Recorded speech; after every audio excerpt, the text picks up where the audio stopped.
Welcome to the 2022 Build Garland Day. This is our second annual Build Garland Day. And just saying those words is a testament to the fact that we have so many projects in the pipeline, and we've continued to make phenomenal progress even through the most challenging of times. Stop number 1, the Gale A. Fields Recreation Center, one of several rec centers being renovated and expanded across the city. Scissors in place. 2, 3.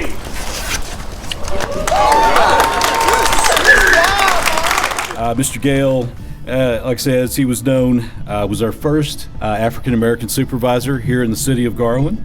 And he was not only involved with the city, but also just with the civic organizations as well. In attendance, Mr. Fields' family members, including his wife, Georgia Fields. It is truly an honor to have you here. And we appreciate so much the service that Gale provided this community for so many years, and it's only fitting that this facility be named after him. Renovations started in May of 2021. Among the improvements, a new gym floor, new flooring, paint, countertops, a new roof, along with a shaded patio right off the upgraded multi-purpose room. We found out during the pandemic that outdoor amenities are hugely important to our community, and now Gale Fields has an outdoor shaded patio for the community's use. No, I like it all right.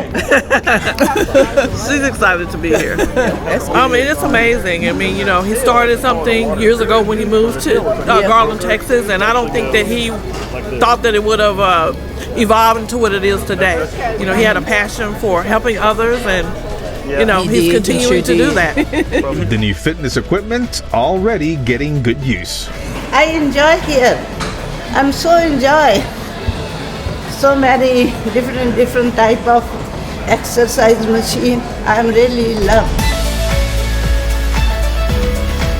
Next stop, Dorfman Park, one of 25 playgrounds being renovated or replaced. This is awesome.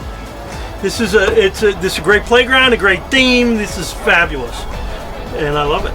The playgrounds are part of the $117 million of parks and recreation improvements approved by voters. Each playground is unique with its own theme, tailored to each neighborhood, made for kids of all ages. In the Lion, apparently this is like the only one in the United States, so we can really send the word out around the country to parents. I've got 4 girls, and they're starting to kind of get past the age of hanging out at playgrounds, but there were many times over the years that I have wanted to feed my children to a lion. And now you have at least the metaphorical opportunity to do so right here in Garland. The 9 playgrounds currently open complete Phase 1 of the program. The 7 playgrounds in Phase 2 are anticipated to be completed by late summer.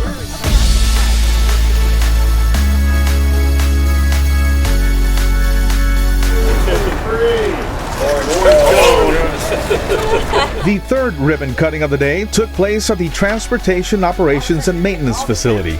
The facility was built back in the 1950s. It was in desperate need of major renovations. And to truly appreciate this stop, you have to know what it was like before. This is really the nerve center for traffic flow and traffic control in the city of Garland. The newly improved facility makes a better use of space, maximizes the efficiency of the existing building, and improves workflow. And it just makes it easy having all this here now that we can monitor it daily and somebody can watch it and keep an eye on it as necessary. All city signs and traffic signals, school flashers, signs, stop bars, crosswalks, and lane lines taken care of here. A couple of years ago, y'all helped us get and purchase this sign printer. City leaders got a behind-the-scenes tour of the facility. I had no idea that such fine touch manual went into these things. And gained a new appreciation for what transportation staff does every single day. This visit has been very educational.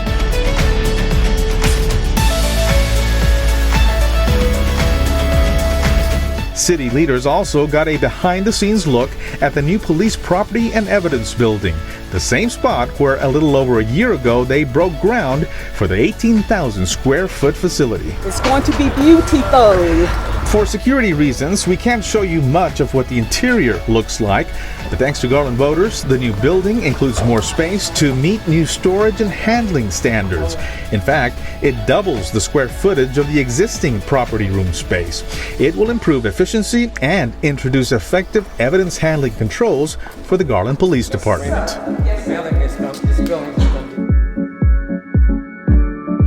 The grand finale of Build Garland Day, the opening of the brand new 23,000 square foot animal shelter and adoption center. 1,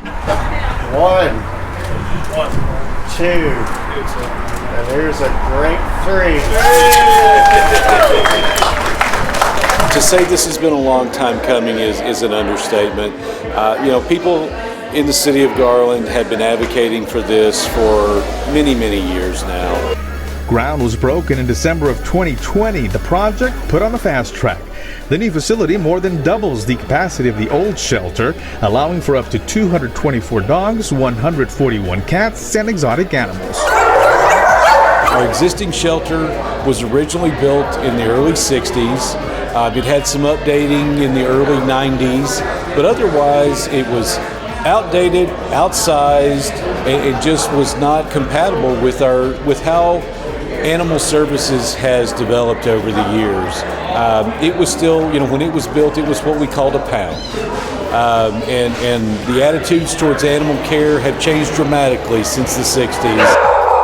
We have a digital x-ray machine that's going to enable us to be able to diagnose a lot of things, not just fractures, but soft tissue stuff that's happening, inside the body. We're going to be able to do blood work here. We're going to be able to diagnose a lot of things that we weren't capable of doing before at the other shelter. And we're going to be able to get them the help that they need, whereas we weren't able to do a lot of that before. Other features include sound-controlled walls, state-of-the-art HVAC units, adoption suites, 6 play yards, multifunctional surgery and treatment room, and even space for pets of domestic violence victims. Think about that. When domestic violence happens and there's animals in the house, sometimes a family blows up, but what happens to the animals? So we have a safe haven now to care for them when those kind of things are happening. Now that we have a state-of-the-art facility, we've been able to add additional programs, including our animal cruelty division. In the last year and a half, we have removed over 200 animals from cruelty situations.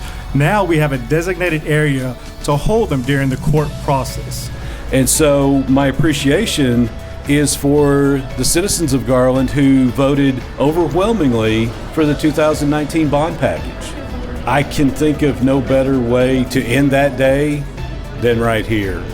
This is the perfect ending to a really great day.